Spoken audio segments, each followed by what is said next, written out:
Well, good evening, everybody, and welcome back to Charlton Live, sponsored by the British Institute of Kitchen, Bedroom and Bathroom Installation. We are returning from our break for the international break. Glad to be back here on the big match preview as we gear up for Saturday's home game with Reading at the Valley. Joining me to look ahead to that game, first up, top right, the man with the Charlton Live muff, Ben Cloak. How you doing, Ben? Hello, mate. I'm good. Usually after international breaks, it's a bit boring, but we've had a bit of everything, haven't we? We've had a bit of rugby, some Cricket World Cup, being Aston Villa under 21s. It's all been happening. It's all been going on, yeah. I mean, I'm glad you brought up the rugby because it was going to happen sooner or later. Also joining us bottom of the screen, Tom Wallin. I'm not a massive rugby fan, if I'm being honest, Tom. So last I heard, Wales were one of the favourites to win the Rugby World Cup. How's that going? Yeah, we weren't, but I mean, Not what I if you want to talk rugby, it's absolutely mental that England are the only unbeaten team in it because they are awful. But we've just got that magic touch, mate. Yeah, and they'll probably win tomorrow against arguably the best team in the world. But there we go. Delighted to be back. So cheers for bringing that up. Yeah, don't even know who we're playing tomorrow, to be honest, mate. But there you go. Thanks for joining us. So on this week's show, as I said, we'll have a bit of a catch-up, really. As Ben mentioned there, there's been a lot going on whilst we've been away. A few little discussion points to discuss. We're going to hear from Mary Bashford from the women's team ahead of Sunday's home game with Crystal Palace. She's going to join us live on the show about 20 past 7. We're going to hear from the Elm Park Royals ahead of Saturday's game with Reading. Matt Lansley is going to try and give us a lowdown on what's been going on over at the Majeski Stadium. It's been a chaos, really. So we'll try and work out what's going on. Then, of course, we'll look ahead to that game from a Charlton point of view as well. We want to hear from you guys. Good evening to everyone who's joining us in the chat. Sam Cutts is in. Oh, excuse me. Andrew's in there. All hell let loose. Shiny Phil, Luke, Michael, Jay, Paul Davenport, along with many others. Let us know how you're feeling ahead of Saturday's game at the Valley. So our discussion points, I think we'll start off, Ben, with the fact that Anthony Hayes has left the club.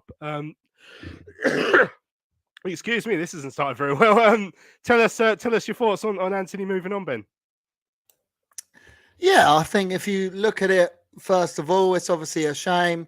He's been a good coach around the club. I can't remember how many years he's been at the club. He's been at the club a number of years now. I was looking at a lot of the comments underneath from players, former coaches, and said sad to see him go. So he's obviously a very well-liked character. And obviously we saw a glimpse of that last season when he helped us get to Old Trafford with Piercy as his assistant. But yeah, as it's sad, because as I said, well-liked guy around the club and obviously a proven coach, you've got to give Appleton his own people at the club so that he can succeed. We saw Jacko got given Terry Skiverton in his in the next season when he was in charge. And we saw Ben Garner bring in, I can't remember his name now, the Scottish guy. But with Nigel Adkins, I think we shoehorned in like our own coaches in with him. And with Dean, I don't know if it was Dean's decision not to have anyone in with him, but I think it works when you bring in your own people. So Appleton's already brought in, is it O'Donnell? Is it? I think, sorry if I got that wrong, already, but he'll look to bring in his own people. I know the club have been interviewing people already, but I think that is the right way to go about it.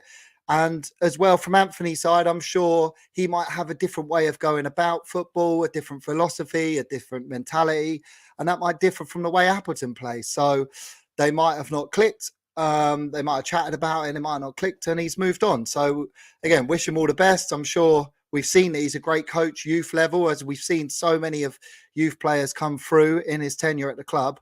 But I also think the decision is a good one because like see Appleton bring in his own people so that he can really thrive being at the club and we can really see him play his style of football the way he wants to do it. Yeah, I mean, Shiny Phil was asking if we know why he left. Did he want to? Was he pushed? I mean, it seemed quite clear from the offset when Jason Pearce was made the interim manager with Anthony as assistant rather than the other way around that, I don't think Anthony was massively in the first team plans. As we saw, he wasn't in the dugout as soon as Michael was here. There was sort of rumours maybe he was offered something back in the academy, which he didn't want. But I don't know for certain if that's true. Obviously, you don't always get the full insight with this sort of stuff that's going on in the background, Tom. But yeah, what do you think about it? Are you sad to see him go? I mean, people like Anthony, obviously, we hear a lot about our coaches, particularly when they're in the academy, because we have such a successful academy. We always hear a lot about how great they are, but I guess we never really get to see that emotion at first team level for long enough to decide, and it's hard to tell exactly what role he played in the situation with Dean. Whether the lack of experience in the coaching setup as a whole was part of the reason that we were struggling under him. It's hard to tell, but yeah, what's your views on Ant leaving? Yeah, I'm not overly sad, but at the same time, it's not like I'm pleased he's gone. He's someone who's been at the club for a long time. We're a club that traditionally has tried to retain Charlton people. You look at the long period that Jacko was with us, from player all the way up to manager. Jason Pearce, who you've referenced, who's now back in the youth setup, but I'm sure will go on at some point to manage the club again. Obviously done that one game so far. So you don't like to see these long-term people go. And I think the encouraging thing is, as you say, that the academy has churned out players before Anthony was here and hopefully will continue to do so. That's not to suggest he wasn't involved and wasn't a part of it, but it's to suggest that the academy can continue with other people around as well. So from that perspective, I'm not too worried about the academy itself. I agree with Benji's point to a degree around Appleton being able to bring his own people in, but on the assumption that we're not just going to keep a manager for a season and a half, and if we start next season badly, then Appleton's gone, because then you've got to reset the whole thing again anyway. And that's where having long-term people like Anthony, like Jason, like Jacko is an advantage, because they are the consistent thing that filters through the whole club. So that's always a concern. I know it's the way football's going now, and that Curbs and Fergie and Wenger era is a long time ago, and I'm not suggesting that for a second, but Michael Appleton isn't going to do anything significant possibly he'll get us promoted to the Championship this year, maybe next year. But in terms of significance, in terms of stabilising us as a Championship club, he's probably going to need 2, 3, possibly 4 years. And realistically, as the stat Benji sent around just before this pod, that doesn't happen now unless you do get promoted. So that's the challenge. That's the challenge now. If you do turn managers over and you turn staff over with them, there's a lot more people you're having to bring in and out on a regular basis. Whereas if you can have some consistency, kind of academy level and at coach level, and then you're just rotating the manager, it's different. But look, he's clearly done well for us. As I say, I'm not jumping for joy that he's left or anything like that. And hopefully he can go on and get a coaching role somewhere else and maybe kick on his career. If you're right that he didn't want an academy role, he's clearly looking at something else, and I hope he can go and do that. There we go. You heard it first from Tom. Michael Appleton is going to be Charlton's next Alex Ferguson, taking over the mantle from Guy Luzon, who was, of course, our last Alex Ferguson, according to Katrine. Excellent news. Right, let's move on to the next subject. The FA Cup draw. Absolutely fantastic that we've got Cray Valley Paper Mills coming to the Valley. It's one of the few games, in fact, I think it would have been the only possible fixture in the FA Cup where if we'd been drawn away, it would have actually been a shorter journey for me to go to the game than having to traipse all the way down to the Valley in like 15-minute drive away. But yeah, what a great draw that is. I mean, five divisions below us. It would have been fantastic if it was away from home, Ben, because we probably would have lost knowing us, but it would have been a proper FA Cup tie that almost certainly would have been on TV. I think the fact we're at home in front of what will be a vastly empty Valley will take some of the shine off it. But that result, that draw, is exactly what the FA Cup is all about. I was working the Bromley game the day before, and I was texting Radio London's guy at Cray Valley Paper Mills saying they're going to get Charlton now, because the manager said before the game he wanted Charlton, and when that draw came through, I was absolutely delighted, because that's what it's all about, Ben. Oh, mate, yeah, totally. I mean, me and you live local, so they're very local to us. It's amazing, isn't it? I mean, I don't know if you saw as well, Kevin Lisby's son plays for him, and there was a video of him watching the draw through on his phone, and he went absolutely berserk when he found out it was Charlton. I didn't know the manager as well wanted Charlton. I guess you would want Charlton being a local club. And I also saw that stat there that we're 5 leagues above them, but only 4 miles away from them. So it's a pretty amazing stat. So yeah, no, I actually think the crowd will be boosted from a usual FA Cup tie, because you'll have loads of local people that might not even be interested in like Charlton or at all, but might want to come along because it's such a local game and just are interested in the local area and can see it as a real underdog story. So yeah, amazing that after what he did for the club. And just one of those. That's why the FA Cup's the best competition, isn't it? When we can draw a team like that in the cup. And as I said, I'm sure the crowd will be a bit boosted, but I know what you mean. It will be not as great for them, but just amazing for them to play at a stadium like the Valley, eh? Yeah, I mean, a lot of local rivalries come to the fore, even when it's like a non-league team like this. So you may have seen a tweet from Nick Godwin from BBC Radio London saying they had Mike from Cray Valley Paper Mills on the show during the week, and he said, "We're mainly Millwall fans down here, so honestly, we're going to the Valley looking for a win." So that would be nice if we could absolutely batter them, just to we could finally claim we've beaten Millwall. Could we take that? I mean, that's probably the only way it's going to happen, isn't it? So, I don't know if he was telling the truth or if he was just doing it to wind the Charlton fans up. But like Benji, it's just a great occasion. I know the Charlton side of the crowd is going to be pretty low, and that's frustrating. But it's just the way those early rounds are now.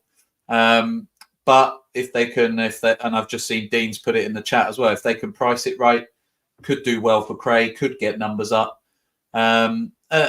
I don't know if it'll be on telly as well, which might change things because it's that local derby. So there's a few factors in there, but just as a game itself, it's it's exciting. And at this level, you kind of just want to. You're looking at the 3rd and 4th rounds, aren't you, and thinking, can you get a decent team? So to have somebody who on paper we should be beating in the 1st round, it is good. But as you say, it's not as simple as that. But with people coming back, I don't know if we're going to talk about injuries later, but with some of the players coming back and stuff, it's an opportunity to maybe rotate as well, which is an option, get some players up to speed. So we've got to look at it as a positive. I know it's another game, but an exciting one. Excellent stuff. Yeah, Dean's saying, I hope the club put the tickets at an attractive price so that Cray Valley can earn some money. Shiny Phil saying, looking forward to seeing Lisby Jr. playing at the Valley, which will be, it's just a great story. Michael said Middle Park is a proper scummy Millwall supporters area. It's where I live. I should know. I don't know why you listen to your pod if you're a proper scummy Millwall supporter, then, Michael. But thanks for joining us. Paul Davenport saying on paper, it's a winnable tie. I'll put it that way. It gives us a chance of progression to the next round. Would obviously be the greatest embarrassment in the history of the club if we don't. But there we go. Some other news while we've been away. We've actually signed a goalkeeper. Sam Walker signed. We know that Harry Isted was out for a number of weeks. Sam signed, I think, up until January. 32-year-old, he's a bit of a giant. He's a local boy born in Gravesend. Latest team he's been with is with Kilmarnock for a couple of seasons. Played 29 times in the league for them. He's had spells with Wimbledon, Reading, Colchester, Northampton, Yeovil, Bristol Rovers. He was in the Chelsea youth setup as a lad without ever making a league appearance. Obviously, we know the situation we're in with Harry being out, Ben. I guess your main question will be what is distribution like, because that's the only thing you seem to care about when it comes to goalkeepers. Well, it's what happens now with goalkeepers. It's all about the distribution. Come on, you should know that. Look, I can't say I'm buzzing with the sign. I was quite surprised by it, to be fair. But the more you think about it, I think this season we've got a lot of competition for places all over the park now, much better than last season, especially when you see pictures of Pan Kamara coming back into training this week. And obviously, it is a blow having Isted out, because he, in true Charlton style, he makes an amazing performance, great saves, and is then out for a number of weeks, maybe months. So that was a shame to see. But the club are saying, right, well, we need some competition for Maynard Brewer's place. Is putting Henry Molyneux in there on the bench going to stunt his growth? Does he then stop playing under 18s football because that's on a Saturday morning when he's at the Valley in the afternoon? You can't do that, really. And he's he's just signed a new contract himself. So we look at that and think, well, actually, this guy's available. Obviously, the scouting network have looked at it. I quickly looked on Kilmarnock's Twitter page, and they seemed quite like him last season. Made a few good penalty saves I saw as well. He's a big lad, as you say. So, yeah, if he can offer us something, he can offer that competition for place. Spur Maynard Brewer on. I think last season, I was thinking about it, when Maynard Brewer was in the team, you just knew that Dean didn't fancy Jojo, did he? He never wanted to put him in. Never seemed like Jojo was going to push Ash out of the team. So yeah, at least this time we've got someone who can give him a bit of a fight for a spot in the club. But yeah, I think it's a positive move. But also, yeah, let's hope Eisted isn't out for too long. But maybe that seems like he is.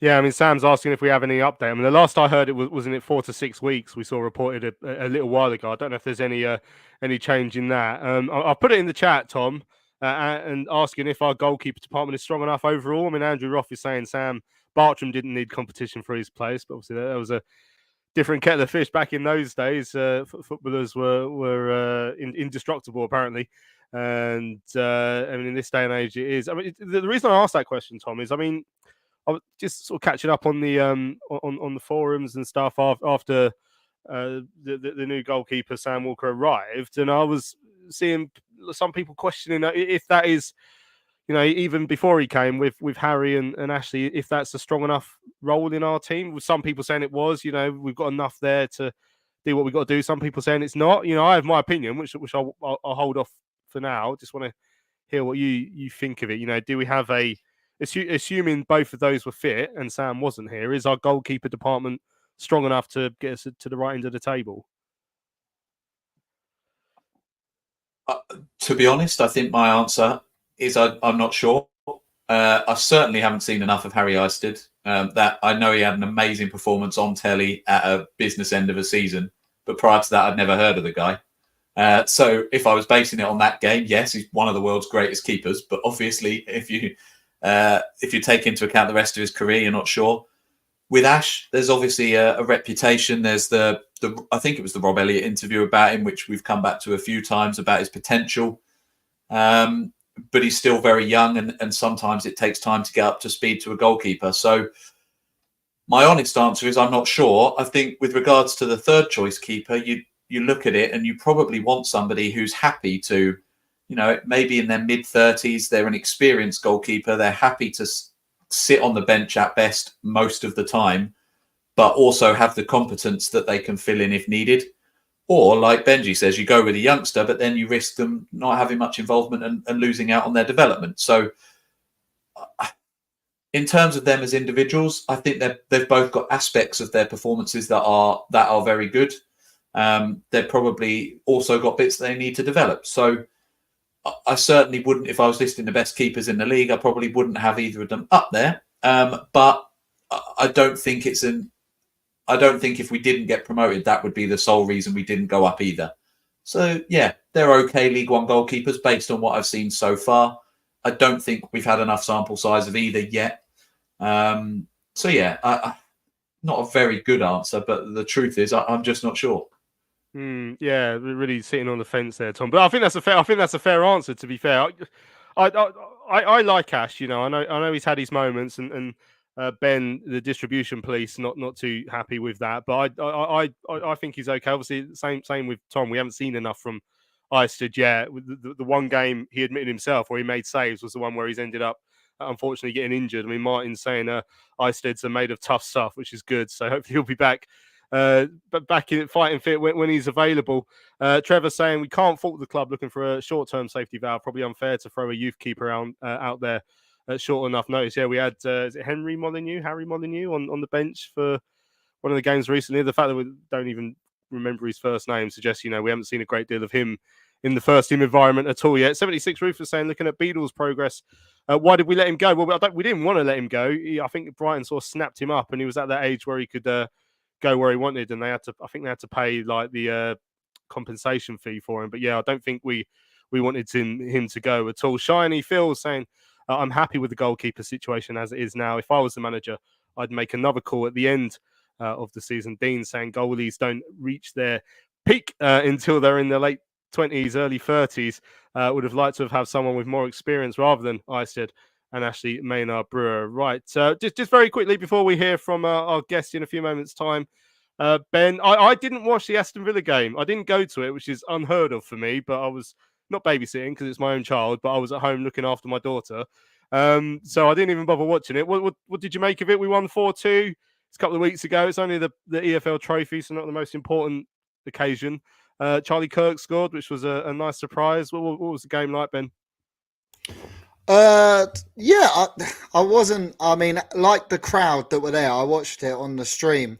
I wasn't jumping up and down when we scored or clapping or making a loud noise. I mean, that would be a bit weird in my living room, wouldn't it? But minutes for key players. I mean, Miles Lieburn got minutes, scored 2 goals. Charlie Kirk got minutes. Scott Fraser got minutes.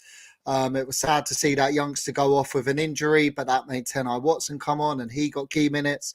And then well taken goals. I mean, as you said, Charlie Kirk scored. Scott Fraser, what a great ball over the top. He finished it really well. Lieburn obviously scored a penalty. He made the penalty first of all. Took the penalty well. And then his other goal, he took really well. A touch, turn, bang, goal.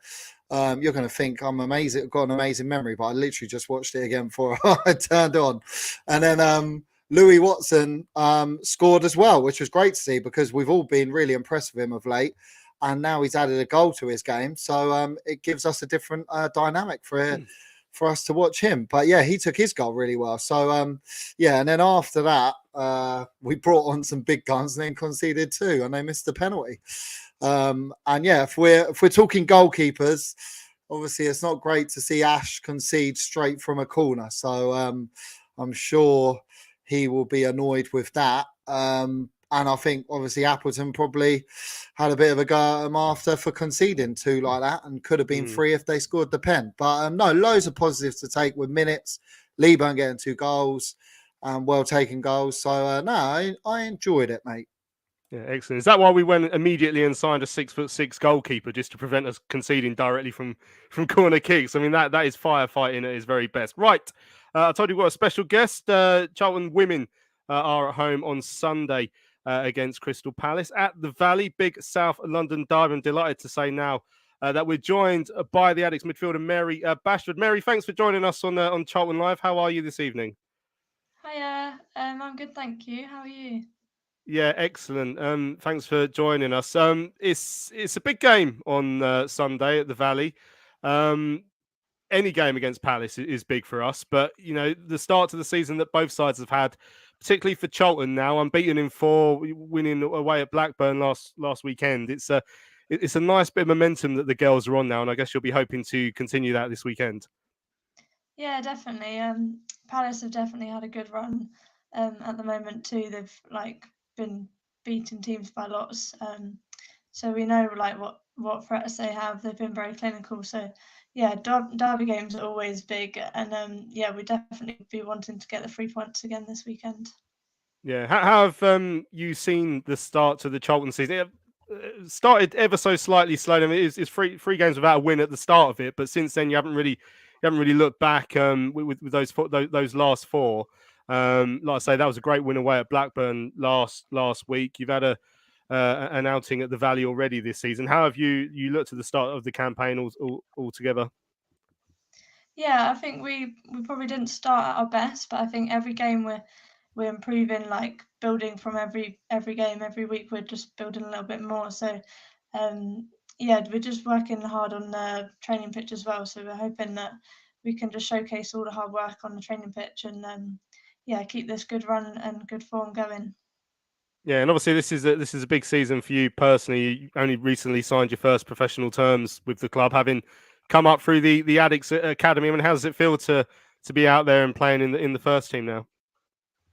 Yeah, it's amazing. I think being a young player, obviously I'm still learning so much and I'm quite new to the championship. So it's great to get lots of minutes and I feel like I'm learning so much at the moment. So grateful that I can get more minutes for the first team and yeah, hopefully pave the way and be a bit of a sort of role model to other academy players at Charlton. But yeah, it's like you can always make it to the top. Yeah. Yeah, and obviously we've signed quite a few experienced players in the summer as well. The likes of Longhurst obviously joining, who's had long time in the WSL. So I guess do you feel like the Karen's sort of found the right balance in the squad this year? Yeah, definitely. Yeah, I always have chats with the older players as well to just get more just like learn more from them, because they've got so much more to offer when it comes to like experience and especially in the WSL as well. Like Kate's had lots and lots of appearances in the WSL, so yeah, I feel like they're very good players to learn off, and yeah, they balance out the squad well. So yeah, I'm grateful to have players like her in the squad. So obviously coming through the academy and I guess sort of knowing that the dynamics of the Charlton Palace relationship over the years in the men's and women's games, I guess you know how much Sunday will mean to the fans. I mean, there's been run-ins and arguments between the two teams over the years, which I found myself in the middle of once. But yeah, how important is this game? Like I say, Palace are scoring for fun this year. Like they've had a 9, they've had a 6 and a 4, I think, recently already. So how do you approach this game with playing the game, I guess, and not the occasion? Yeah, it's never a quiet game between us and Palace, is it? I think like we know that they're going to show up, but we'll show up too. Yeah, and it's good to have it at the Valley as well. We know that all our fans will be down there, so hopefully giving us a bit of a upper edge. And yeah, we're always going to show up for a big derby game like this. It's going to be competitive, but I'm looking forward to it. And playing in front of a home crowd is always something to look forward to. So yeah, it'll be a big game, but yeah, hopefully one we can come out on top of. Excellent stuff. So that's 2 p.m. at the Valley on Sunday. Mary, thanks for your time on Charlton Live this evening. Just go and get the job done on Sunday and we'll all be happy. Thank you. Will do. Cheers. There we go. That's Mary Bashford from Charlton Athletic. Women looking ahead to Sunday's game with Palace at the Valley. I probably have got time to ever so slightly go into the situation I found myself with Palace Women a few years ago, where we were playing away at against Palace Women at Bromley on the same day that Bromley sacked their manager and Cray Wanderers, who also play at Hayes Lane, sacked their manager. So I made a joke on Twitter, all we got to do is beat Palace like 10-0 and they'll sack their manager as well. And Palace didn't like it and tried to ban me from the ground that day. So yeah, even when I try to be nice and funny and drum up some interest in a game, I still managed to find myself on the wrong side of something. Anyway, right, let's have a quick break. When we come back, there's loads to turn our attention to, of course, with Saturday's home game against Reading coming up. We'll see you in a few moments' time. Thinking about a new kitchen or bathroom? Find professional, independent local installers with free home surveys, itemised quotes and protected payments, trading standards approved contracts, and workmanship warranties. The British Institute of Kitchen, Bedroom, Bathroom Installations accredits installers to ensure they are police checked, fully insured, and experienced. Take the risk out of home improvement. Visit bikbbi.org.uk. Hello fellow addicts, I'm so excited to tell you all about our micropub, the River Ale House. The River Ale House is based in East Greenwich. It has 6 Pub of the Year awards, an ever-changing selection of amazing beer. It's owned by Charlton fans, walkable to the ground in just 20 minutes with buses that go direct to the Valley too. If your matchday routine includes a drink with your friends, you must join your fellow addicts in the river. See you soon. There we go. Welcome back to Charlton Live here. The big match preview going up for the home game with Reading on Saturday. I was just filling Tom in on the situation with the Palace manager who I accidentally insulted.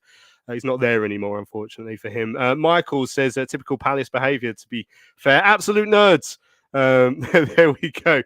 Excellent stuff. Right, we are playing Reading at the Valley on Saturday. Normally we get a guest on live, like we just had with Mary there from an opposition pod. Unfortunately, the Elm Park Royals couldn't come on live this evening, so I sat down with Matt Lansley on Tuesday evening for a bit of a catch-up, just to try and work out exactly what on earth has been going on over at Reading. It's been a real tough few years for them, as I'm sure you're all well aware, and it's not been a great start to the season on the pitch or off it either. So let's have a listen to my chat with Matt from the Elm Park Royals. He will fill us in a little bit more. On Charlton Live by Matt Lansley from the Elm Park Royals. Matt, thanks so much for joining us ahead of Saturday's game at the Valley. We get a correspondent from the opposition on every week on Charlton Live. And unfortunately, you've probably got the most detailed and interesting story of the lot. Before we even think about talking about football, relegation last year, financial worries, protests, points deduction, the threat of administration. You Royals fans have been through it over the last few years. Can you give us an overview on what's been going on at the Madstad? An overview, how to keep this short. Yeah, it's just been death by 1,000 cuts is, I think, the best way to put it. You can go back to John Medeski, really, and when he first sold the club to Anton Zingarevic, realistically, that's where problems started. That's where debts started mounting up. That's where over excessive expenditure started. He famously, obviously, brought in some Russian players on massive wages, couldn't pay them, then had to sell the likes of Adam Lafondra to pay tax bills and the likes. Ties come in, didn't have the money. They were nice people, didn't have the money, but then Mr. Dye has come in and just kind of put every nail possible into the coffin and put every last cut really into a fan base. It's been a slow decline over multiple years, again through unbelievable expenditure. You look at the ridiculous amounts that they've spent on transfers, and then not helped by the fact not communicating with the fans. He's apparently a very private man. We now know why he's a private man, because he's a crook out in China, wanted by Chinese authorities. He's in hiding essentially in the UK because of it. Just not a very nice man. That led to transfer embargoes, points deductions, and obviously where we are now, really, which is our third season, I think it is, straight of a transfer embargo. We've still got, I think, another 3 windows to serve. Haven't signed a player for a transfer fee since 2020, and that player was only there, or was only allowed, because it was agreed the previous summer. It's just been dismal. That's probably the briefest overview I could probably give without boring everybody to death. I mean, it's been going on for ages as well, hasn't it? So I did one of your games at QPR about 2-3 seasons ago when Paunovic was the manager, and at that time, a lot of the discussion was the lovely 4-0. It was an enjoyable game to work, but at the time, I mean, the discussion was, they can't even sack their manager because they can't afford to within FFP. Eventually, they did, but it has been dragging on for a long time. It wasn't just FFP. Mr. Dye had Paunovic resigned, but Mr. Dye rejected it and literally kept him there for about 4 weeks. Like FFP was a concern, but Mr. Dye was handed a resignation from Paunovic about 4 or 5 weeks prior to when he actually got the boot, or they mutually decided that you can find you're released, the chains are off. He was pretty much left there as a punching bag, really. Excellent. Well, so as you can see, it's all been good news then for the last year. I mean, what is likely to happen next? I mean, the threat of administration was spoken about. There's chat that a man with a very big beard, William Story, might get involved. Who I'm not a follower of Formula One, but a lot of people who seem to know about Formula One suggested that he wouldn't be a great person to have involved if he were to come in and take over as well. No, sadly, I am a follower of F1 and remember the debacle at Haas when Rich Energy came in and then very quickly decided to come out, which we found ironically was because Red Bull didn't want a leading market competitor in F1, so they basically pushed him out or told him not to join F1, which I find is quite amusing from an energy drink that you can't even find or buy anywhere. But when clubs are in crisis, the vultures circle, right? I think our only saving grace is that he's tried to take over 2 clubs before, failed at both of them. There are other parties that are interested. There's about 3 or 4 different parties, I think, including his. I think the most worrying thing is I think he's just wasting time, and he's wasting time really that the club doesn't have, because we are teetering on the edge. A couple of months ago, apparently our sponsors, Select Car Leasing, paid the wages for the players because, again, the owner doesn't have the money because he can't get out of China because all of his assets are frozen. You know, that it's just chaos. Just the sooner an owner can come in, the better. But then you have kind of the worries about who that next owner might be, because we're in a desperate situation. And when you're in a desperate situation, can you be that picky or choosy over owners? All you can do is hope that the EFL fully vet, ratify kind of those who come in. Sadly, they failed 3 times previously with the owners that have come in at Reading. Hopefully that's, you know, we've had the last of our hideously long drain of medicine, and, you know, we can finally start recovering. So, but yeah. Yeah, I mean, it never quite got to the state it is at Reading with Charlton, but obviously we're a team that's been through that, and there's been plenty of others that have either come out the other side or like ourselves are hoping to at some point. So obviously we wish you the best of luck. It clearly affects what happens on the field as well. Lost 5 of the last 7 in League One, only 1 win in that time. I was surprised the Leyton Orient game. I saw a video of the reaction that the players get from the fans at full time. And is there a feeling that the players are culpable as well as the ownership at this moment in time? Because certainly we're getting short shrift from the away end after the defeat at Orient last time out in the league. Yeah, it was a messy scene after Leyton Orient, but that's I think an accumulation of 11 months, or we're getting up to 12 months. In fact, we're over 11 months since our last away win. We've only won, or no, we haven't. Sorry, we've got 2 points from, I think it's our last 19 away from home, or 18 away from home now. We've lost, I think, our last 9 consecutively away from home.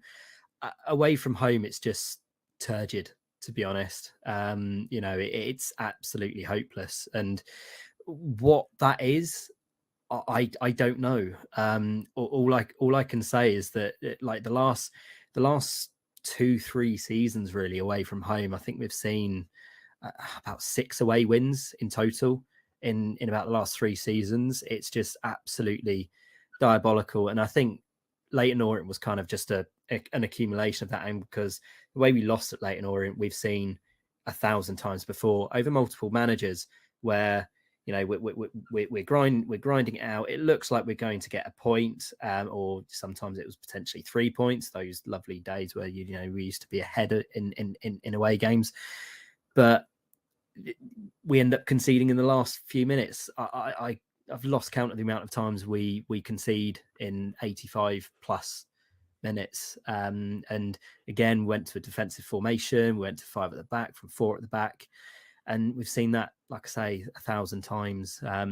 It probably wasn't as directed as the players as maybe it kind of looked. I think it was just a lot of bottled up frustration and tension, to be honest, because it has just been so bad away from home for so long. You know, like I say, our last win away was the 12th of November last year. And yeah. Difficult times on the field of play. Obviously, Charlton fans will tend to hear someone speaking like that and obviously fear the worst for us. The record every we have fan has said that so far. Yeah, so, no, I'm be trying to okay. say it every week, so it's jinxed, but it hasn't worked yet. Yeah, I mean, on the field, there must be some positives, I guess. Who would you say are your danger men going into Saturday? You've got your top scorer with 5, Kelvin something. What's his surname? There we go. I needed to hear someone say that. Yeah. So I mean, is he up there?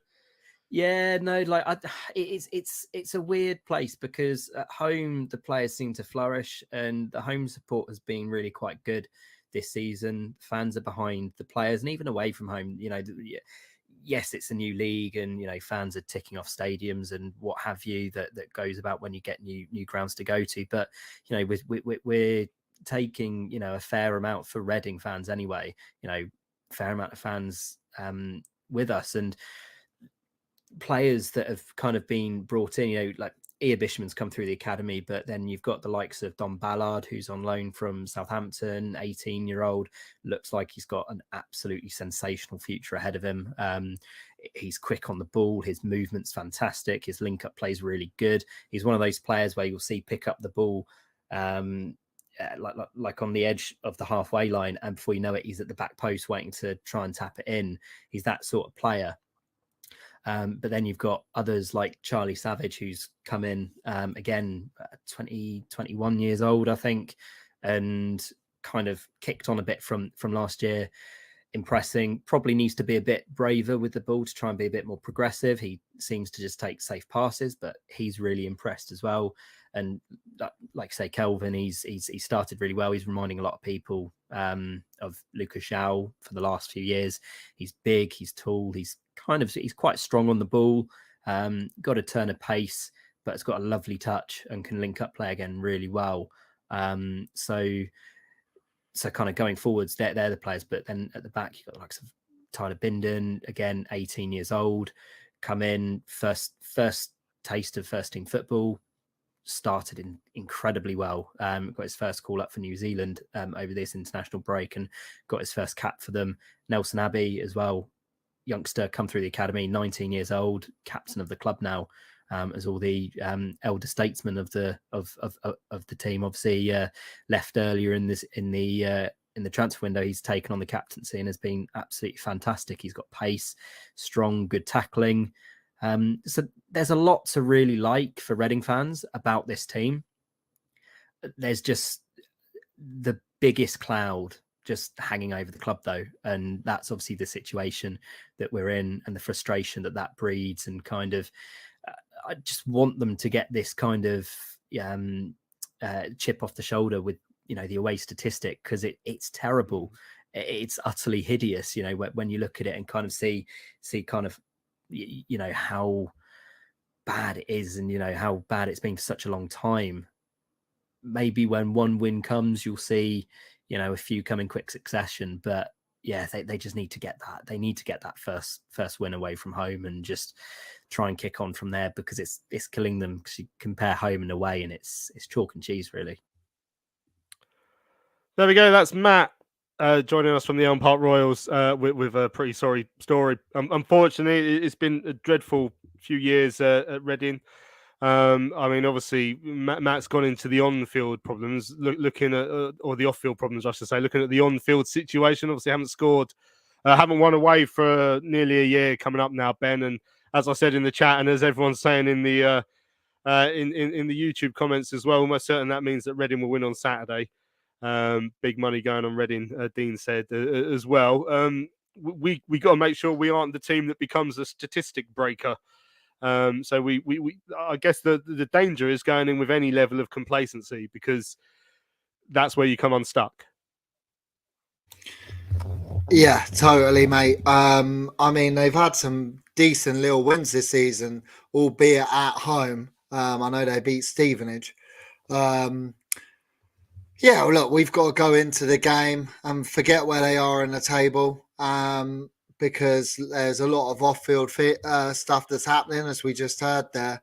And that's obviously playing a part, because they've been deducted a few points this season, which I know we can sit here and go, I'm glad it's happening to someone else, but it's not nice to hear. Football shouldn't be ran like that, should it? I mean, a guy who's running away from another country and driving a club into the ground, it's not nice to hear. But look, we've just got to focus on the football side of things and take them as we see them. Tom just mentioned in the chat there, and I know Matt did there, with Robbie Savage's son coming through the Man United Youth Academy, someone who we should be watching out for. Just looked as well in the Pizza Trophy. They had a little local derby win against Swindon. Harvey Nibbs, who was a star for Cambridge last season, scoring a hat-trick. So that's going to give him a bit of confidence going into this. But look, we seem to be all on the attacking front at the moment. So it seems like it'll be another game where we can really attack a side whose confidence is really down. And we've got to approach the game like that. We've got to be on it from the first whistle, because we're playing against a team, as he just said, their confidence is as low as anything. They haven't won away from home in such a long time. So if we attack from the first whistle onwards, really go for them, then we're confident, mate. We are a confident side at the moment. We scored a lot of goals at home. We've got a massive attacking threat now, players to bring off the bench. A lot of players all fit now and raring to go, especially with Aniki, the cheat code that he is. Corey Blackett-Taylor in the form of his life. So we've really got to go at this team. And whereas like our last home game was against a decent side in Blackpool, I mean, they got a good result on the weekend as well. We're playing against a side who are low and, as you said, argued with their supporters at the end of the game in their last game. So it's a packed out away, isn't it, as well? So they don't want to be doing that at the end of the game again. Yeah, I mean, that's become a bit of a recurring theme this season. On a Saturday evening, I find myself on Twitter looking at a Reading away end, having a proper go at their players, which... Look, I asked Matt about it just to try and gain a bit more insight from their club's point of view, because even at our lowest low in terms of the off the field stuff, when we had to throw, when fans were throwing stuff, obviously I didn't, when the fans were throwing stuff on the pitch and that sort of stuff, I felt like we still stuck with the team, supported the team, not the regime, was always the quote. And it's got so bad at Reading now that sort of spilt into the players as well. And like I say, you always see in these Reading fans receiving apologies from their players at away grounds whilst giving them both barrels. And I think that's something that we'll have to try and take advantage as well, because that will affect their confidence. I mean, Matt mentioned some of the names. Kelvin Ehebisham is their top scorer. They've got Nelson Abbey was one who was mentioned as well. I visited Nelson Abbey. It's a lovely little National Trust location, actually. It's worth a go, that. But for all those players that Matt pointed out, I honestly think that they should be there for the taking, because I think it's not an easy place to be playing at the moment in a Reading shirt, Tom. Totally. And like Benji says, we can't be complacent, but at the same time, we can't feel sorry for them on Saturday. Players have got to go there and smash them to bits. And then after the game, we can feel sorry for them as a club, because, as you say, we've gone through similar, not to the same extent yet, luckily, but yeah, on Saturday, it's about that 90 minutes. And as you say, we should take the game to them. We should try and play on the fact that their fans are feeling like they are and reacting the way they are. Maybe they feel they're not getting, well, clearly with the losses, they're not getting the performances. There are incidents where we felt players were shirking responsibility for it. The Reza sending off away, for example. You think, well, whatever. But as a whole, it never felt like majority of players weren't trying for us. So if they're seeing that, then they're entitled to obviously to voice that. But I think we, as I say, we can't feel sorry for them on the day. We've got to go there, as Benji says, we've got to be professional. We can't be complacent, because if we do, then we will get picked off. We've seen that against teams already this season. But it's certainly one that you're looking at and you're thinking, okay, we should be continuing that unbeaten run. We're on a good run of form ourselves. And I think even if we were coming up a club who weren't in that chaos, but were down at that end of the table, we'd still be looking at it based on our recent run of form and performances and thinking we should get a result out of this. So it's by no means a foregone conclusion, but at the same time, it's one that if we had to come on here on Sunday and we'd lost it, I think we'd all be very, very disappointed. It's not one where we'd go, well, it was fair enough. So if you think of it like that, then yeah, we should absolutely try and take it to them as early as we can and try and get an early goal and turn their fans on them as soon as possible. Yeah, I mean, Andrew said in the chat, too much competition for places for any complacency. Certainly up the top end of the pitch, Johann's pointed out, Leeburn or Anike for us on Saturday. Leeburn's young and good, on good form. Anike's fit. He's ready to start. Obviously, he started the game against Exeter City. Although, I mean, when he came off the bench against Blackpool, feels like ages ago now, but that was just one of the best performances we've seen from him in a Charlton shirt, and that's even without scoring. Again, it's a real tough one for Michael Appleton. They could both squeeze into the side with one of them playing, with more likely Leeburn sort of playing out right. But it was Leeburn who started last time out.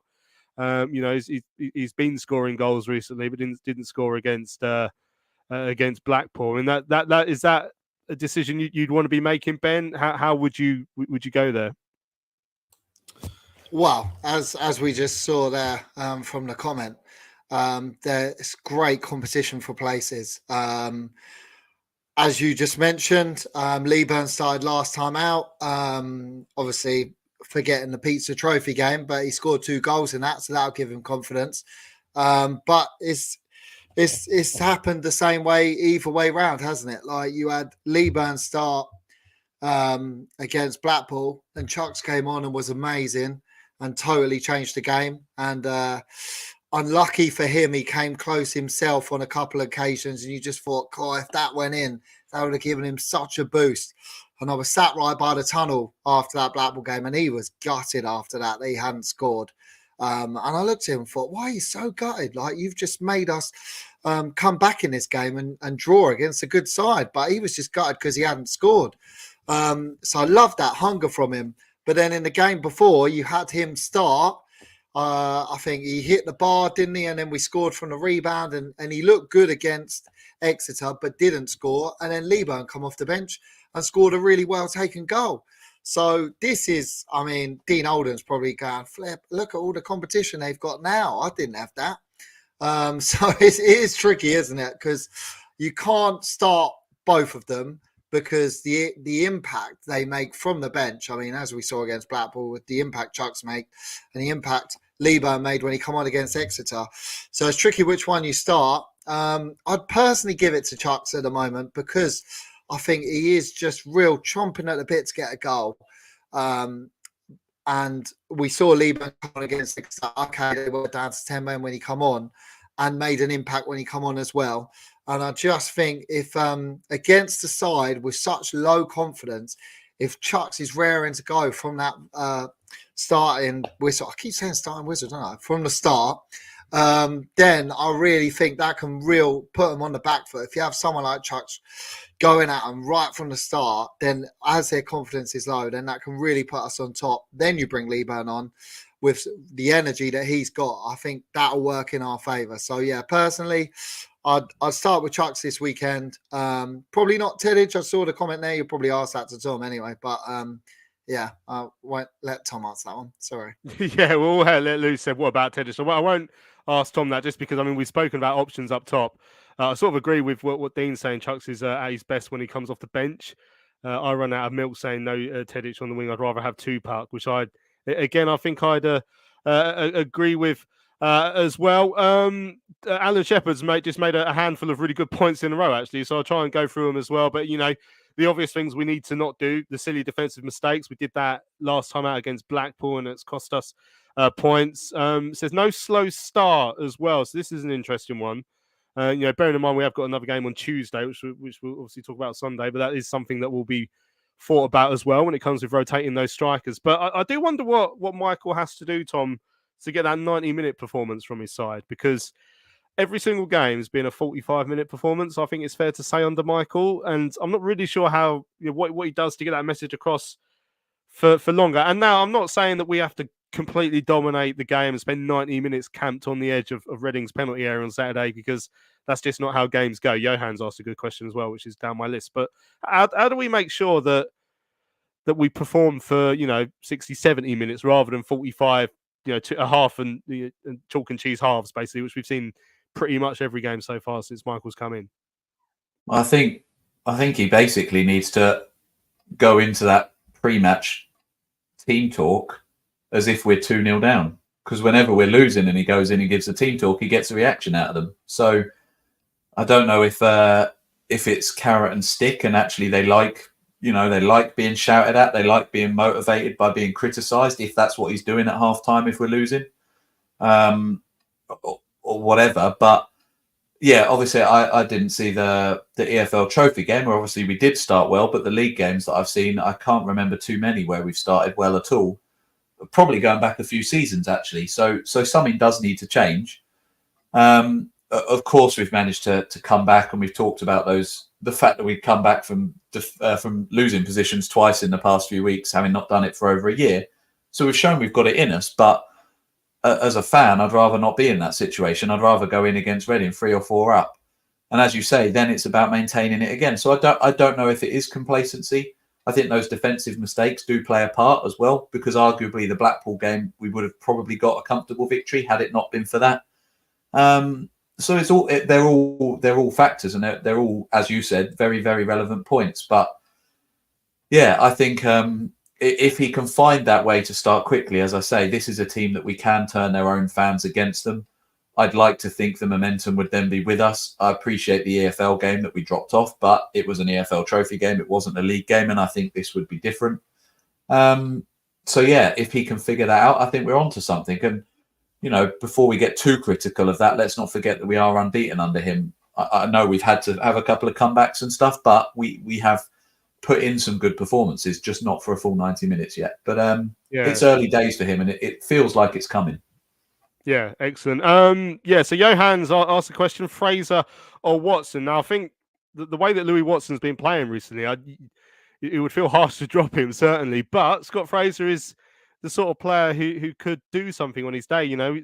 Mentioned it a lot last season. I always felt like there was a little bit more to come from him, but at the same time, I think 9 goals last season, a decent amount of assists. I can't remember exactly how many, but it's another area where we're just seeing a little bit of that depth now, especially with Pan coming back soon as well. As you mentioned, Ben, he's out there on the grass, as everyone likes saying now. But yeah, midfield and up top, we're stacked. It's just the back where I'm still slightly nervous. But yeah, Fraser or Watson for you, Ben?